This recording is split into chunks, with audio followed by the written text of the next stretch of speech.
DCC bank कर्मचाऱ्यांच्या union अध्यक्षांवरील हल्ल्याच्या प्रकरणात आमदार लक्ष्मण सवदी आणि त्यांचे पुत्र चिदानंद सवदी यांच्या विरोधात गुन्हा दाखल करण्यात आल्याच्या पार्श्वभूमीवर आज या कारवाईचा निषेध करत लक्ष्मण सवदी यांच्या समर्थकांकडून अथणी येथे भव्य आंदोलन रॅली काढण्यात आली।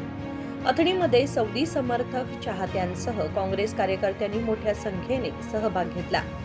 सकाळी 10 वाजता आमदार लक्ष्मण सवदी यांच्या निवासस्थानापासून भव्य आंदोलन रॅलीला सुरुवात झाली। ही रॅली अथणी शहरातील प्रमुख चौक आणि बाजारपेठेतील भागातून मार्गक्रमण करणार आहे।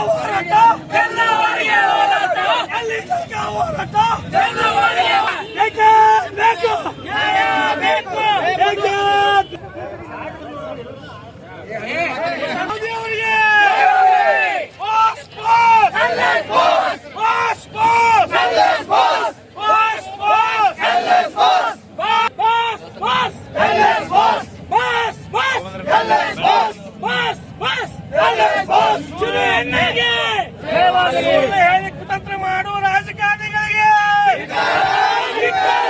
ಸುಳ್ಳು ಹೇಳಿ ರಾಜಕಾರಣ ಮಾಡುವ ಅಧಿಕಾರಿಗಳಿಗೆ ಸುಳ್ಳು ಹೇಳಿ ಅಧಿಕಾರ ಮಾಡುವ ರಾಜಕಾರಣಿಗಳಿಗೆ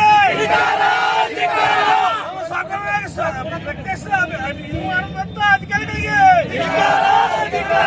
ಸುಳ್ಳು ಸೃಷ್ಟಿ ಮಾಡುವಂತ ರಾಜಕಾರಣಿಗಳಿಗೆ।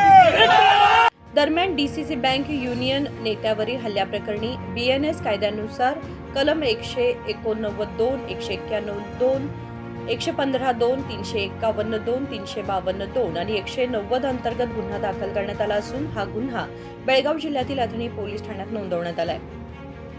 अजित खोत, KMM मराठी, अथणी।